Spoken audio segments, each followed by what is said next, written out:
आजकल बहुत से यंग जनरेशन है जो इसकी गिरफ्त में आ रही है। चिट्टा हो गया और भी कई तरह के नशे हैं। चिट्टे के जो पेशेंट हैं, कुछ पेशेंट आ रहे हैं यहाँ पे, अगर टाइम से वो डॉक्टर के पास नहीं आते तो क्या क्या उनको परेशानी और ज़्यादा बढ़ सकती है ना। हल्का फुल्का नशा है तो इजीली सेटल हो जाता है। मॉडरेट और सीवियर ग्रेड में थोड़ा सा ज़्यादा ट्रीटमेंट ड्यूरेशन की ज़रूरत पड़ती है। एक बार ट्रीटमेंट अगर जब दे देते हैं तो उसके बाद भी क्या वो उसमें फिर से जा सकते हैं या फिर वो पूरी तरह से ठीक हो जाता है? किसी भी इंसान को कैसे पता चलेगा कि उस स्ट्रेस है, उसको डिप्रेशन में जा रहा है? नमस्कार दर्शकों, इस वक्त हमें श्री हरिहर हॉस्पिटल गुडकर में और यहाँ पर आज स्पेशल ओपीडी थी, नशे एवं दिमागी रोगों की स्पेशल ओपीडी थी। और यहाँ पर इस ओपीडी के लिए स्पेशल आए हुए थे डॉक्टर विजय प्रकाश जी, जो कि एमडी है neuro psychiatry PGI Chandigarh, x senior resident PGI. Sir बहुत बहुत स्वागत है आपका। Thank you so much.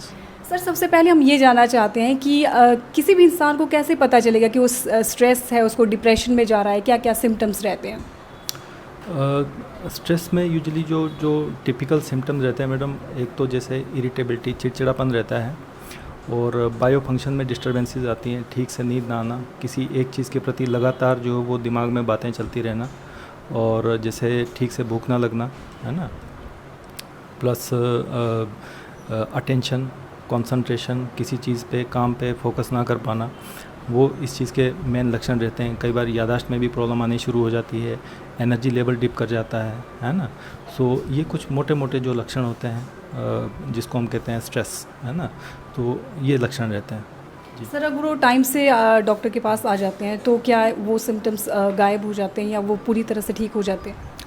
देखिए, स्ट्रेस में ऐसा होता है, मोस्ट ऑफ द टाइम जो है वो स्ट्रेस इंड्यूस होता है कोई सिचुएशन की वजह से, है ना, या कोई परिस्थितियाँ इस तरह की होती हैं कि आपका स्ट्रेस पैदा होता है। अगर कोई पर्टिकुलर परिस्थिति जो वो कुछ समय के लिए रहती है और वो अपने आप ही जो है वो समस्या का समाधान हो जाता है तो स्ट्रेस भी सेटल हो जाता है। लेकिन अगर कोई स्ट्रेस जो वो या इस तरह के जो लक्षण हैं कंसिस्टेंटली रहें, सिचुएशंस इम्प्रूव ना हो, या हम सिचुएशन को जो वो सही तरीके से डील ना कर पाएँ, तो उस कंडीशन में ये सिम्टम जो वो कुछ लंबे समय के लिए खिंच जाते हैं, है ना। उससे जो वो ज़िंदगी में, लाइफ में या काम की जगहों पे बहुत सारा डिस्फंक्शन क्रिएट होता है। मतलब उतने अच्छा तरीके से जो है वो जो पर्सन है वो अपना काम ठीक से नहीं कर पाता है ना।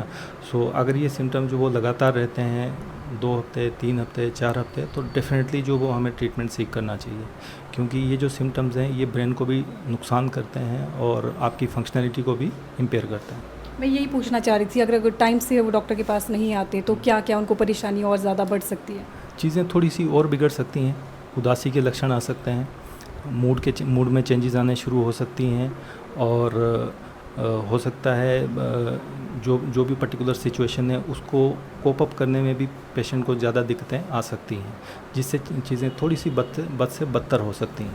ठीक है सर, एक हम नशे के ऊपर पूछना चाहते हैं कि जैसे आजकल बहुत से यंग जनरेशन है जो इसकी गिरफ्त में आ रही है। चिट्टा हो गया और भी कई तरह के नशे हैं, तो अगर वो टाइम से डॉक्टर के पास आ जाते हैं तो क्या वो उन सब से छुटकारा उनको मिल सकता है, वो छोड़ सकते हैं उन चीज़ों को?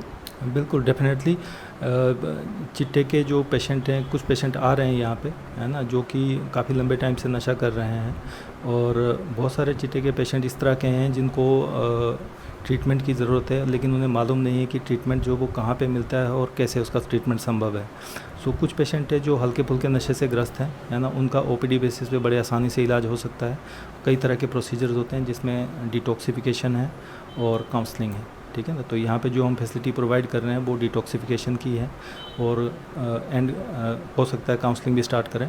प्लस जो थोड़े से सीवियर ग्रेड के नशे वाले हैं, जैसे इंजेक्शन लगाने वाले जो पेशेंट हैं, या फिर जिनको जो वो इन्फेक्शंस हैं, हेपेटाइटिस, HIV, है ना, सो या फिर उनकी ज़िंदगी में बहुत सारी प्रॉब्लम्स हैं, है ना, सोशल एरियाज़ में, पर्सनल लाइफ में, हेल्थ पॉइंट ऑफ व्यू से या फिर एजुकेशन पॉइंट ऑफ व्यू से, और जो थोड़े से जिनमें नशा छोड़ने की मोटिवेशन थोड़ी कम है, उनको थोड़ा हम अलग तरीके से ट्रीट करते हैं, जिसमें जो है वो सब्स्टिट्यूशन थेरेपीज़ अवेलेबल हैं या एडमिशन की फैसिलिटीज़ अवेलेबल हैं। उन लोगों को थोड़ा सा ज़्यादा तवज्जो देने की ज़रूरत पड़ती है। ठीक है सर, इनकी ड्यूरेशन अलग अलग रहती होगी, डिपेंड करता होगा कि कौन किस तरीके का नशा करता है और उसको ठीक होने में कितना समय लगेगा? डेफिनेटली। देखिए, नशे तो कई किस्म के हैं। मोटे मोटे तौर पे जो हिमाचल में जो आजकल नशा जो दिख रहा है वो है चिट्टे का नशा, और जो भांग का नशा है, और शराब का नशा। शराब तो कॉमन, मतलब हिमाचल में बहुत प्रेवलेंट है ना, और भांग भी ओबियसली। लेकिन जो चिट्टे का नशा है वो कुछ टाइम से आया है।